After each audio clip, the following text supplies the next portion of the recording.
Racing is cool. 33.5 million fellow Americans would agree with that.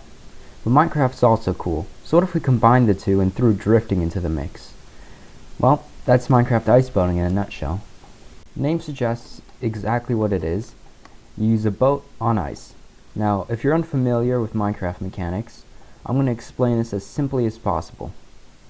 Because ice is slippery, and boats can work on any surface while also being able to theoretically reach insane speeds depending on that surface, putting them on ice lets them reach that maximum speed because, ice has no friction. And because ice is so slippery, you're basically in a constant state of drifting. Now that we've got that pseudoscience out of the way, watch this.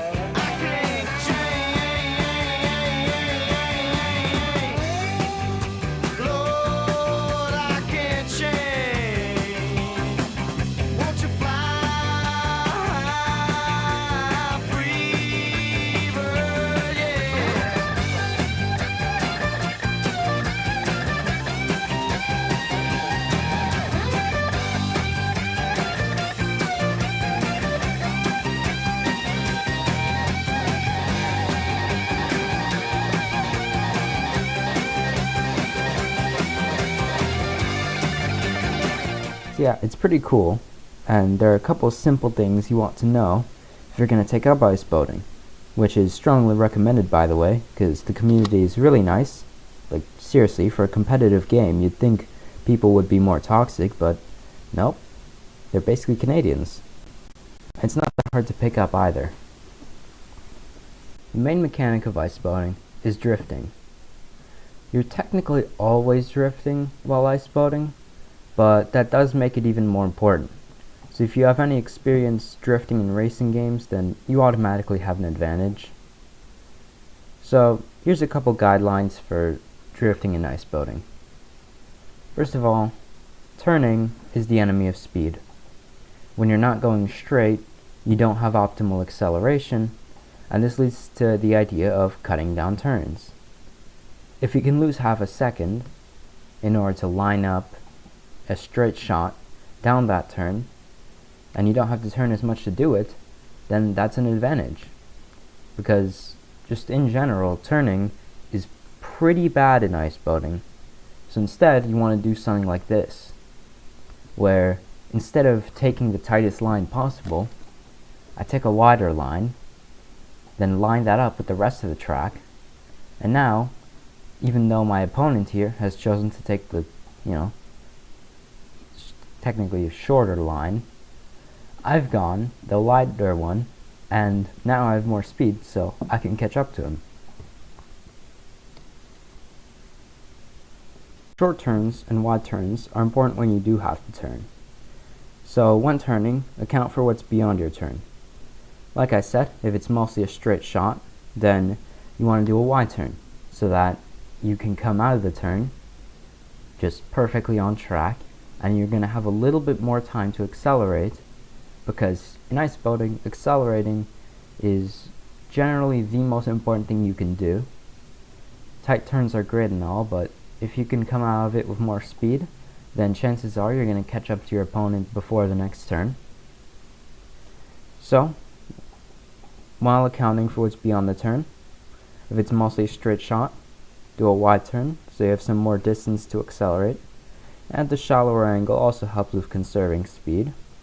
But if you're stuck with a series of turns, like these, then you actually want to have a shorter, more tighter angle so that you're prepared for the next turn, and also because gaining speed doesn't really matter because you're going to have to turn again. Another thing to consider is what material the ground is. On the server that I play on, Boat Labs MC, the tracks are composed of several different materials. You got things like blue ice, packed ice, normal ice, and non-ice. And the order which I listed these is important because I've listed them from most to least optimal to drive on. Now, this isn't actually necessarily how you think it is. Blue ice, while it does allow you to go the fastest, it gives the same acceleration as every material. So no matter what, if you're driving on dirt, blue ice, or packed ice, you're going to be accelerating the same amount. Except on dirt, where your top speed is so low that you can't really tell. But that's what matters, the top speed. You see, on blue ice, you can reach insane speeds. But if you're going on like normal ice, well, you're probably going to be going as half as fast.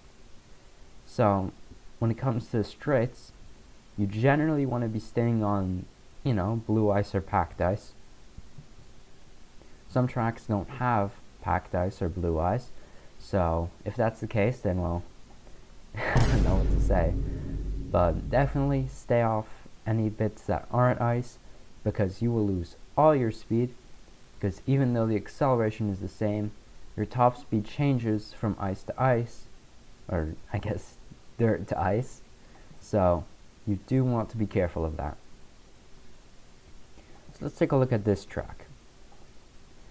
For example, it lets you drive anywhere, and everything has the same speed. Now this might seem a little odd, since this contradicts what I just mentioned, but because I'm using a certain mod that the server also generally uses, called Boat Utilus, it allows them to change a couple things about the mechanics of ice boating. So even though what I just said is true for a majority of the tracks, on this one specifically, it's not, and this will happen sometimes. So here, I can actually drive on grass, and it's going to be just as fast as ice, which is better or worse, since you can take insane shortcuts, but you also can also drive anywhere. So now let's take a look at this track. It's a little different, seeing as this looks a lot more, normal, and it has a little key feature that everything is going to try to ruin all your speed. If you stray even a little bit off the ice, just a little bit onto the ground, yeah, that's going to ruin you. So it's not very forgiving. But if you look at this track, for example, driving a little bit onto the edge of the track, where, there's clearly no ice, it doesn't actually ruin all your speed, because for some reason, the devs decided, hey, let's make some tracks be completely unforgiving, and others give you some room.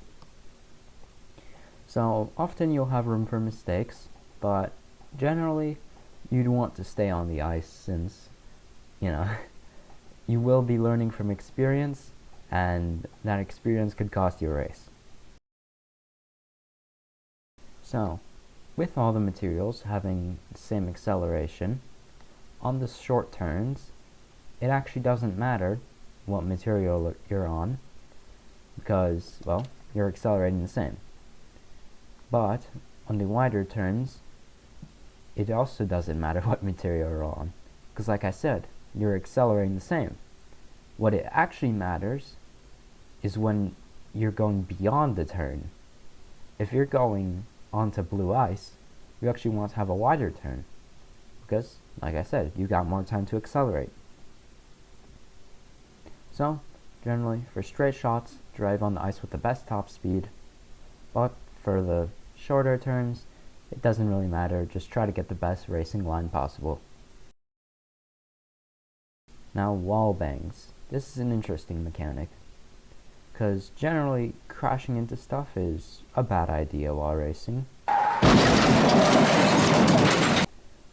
But Minecraft logic is video game logic, and video game logic doesn't have to make sense.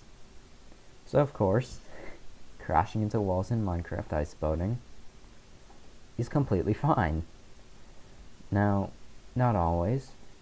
There is some thought to have to go into this, so don't just start mindlessly throwing yourself against the nearest wall. Because in iceboating, there is a mechanic called a wall bang. Now what this lets you do is if you hit a wall at the right angle, and hopefully you're lucky enough, then you're actually going to gain speed from hitting it, which is a little odd, but think of it like a ricochet. But also, you want to be careful, because if you mess it up, well, this happens. So right there, you kind of just get caught on the wall, and there goes all your speed. So you gotta be a little careful. Now, with wall bangs, you sometimes have a perfect opportunity to do it, but you can't. Why? Because, well, it's simply too far away. So, this leads to the idea that there are some tracks where you can stray a little off the track, it's more forgiving, and it's on those tracks where wall bangs are more efficient, because, well, you can go off the track and hit the wall without really losing too much speed. But unlike this track here, yeah, if you try to do that, well, you just hit the wall and you stop. Sometimes you might not even reach the wall, it's too far away. So what do we do about this? Well, there's something called 360 wall taps, but I'm not getting into that, so I'm going to save that for a video where I go to more in depth on the mechanics. Now, there are some tracks where you think it's the perfect opportunity. It looks like it, Right here, you got the wall perfectly lined up. Looks perfect, right? Well, no. You actually can't do it, because not anything about how it's going to slow you down. Alright, the track it's perfect, right? This looks completely fine. But it's not going to work, because on certain tracks, because of boat utilus, you can actually go up certain blocks. Meaning, if you hit a 1 block wall while you're on the ground, that's an important thing to note, then you're actually going to skip 1 block up that wall, which doesn't do a wall bang, because now you're on top of the wall, and the wall generally isn't very forgiving. So let's say on this track particularly, you do that, get onto this wall, and there goes all your speed. So you got to get off the wall and keep on going. So this is not a perfect wall bang opportunity. But later on the track, you do have a great opportunity with this large red wall over here, which actually lets you bounce off it perfectly into the next turn. So wall bangs can be great, but they can be pretty rare as well. So I'd say the best way to discover them is through trial and error. Sometimes you can get a good opportunity, other times not so much. So now that we've got some basic mechanics down, it's time to have some fun. As you get better at iceboating, you'll be able to do cooler and cooler stuff. But iceboating is one of those things where 80% of it is practice. But I do assure you, the practice does pay off, and it's also pretty fun. So, iceboating is great. The lows aren't that low, and the highs are extra high, making this one of the most rewarding and the coolest skills you can learn in Minecraft. So, as a reward for watching to the end, here's another clip.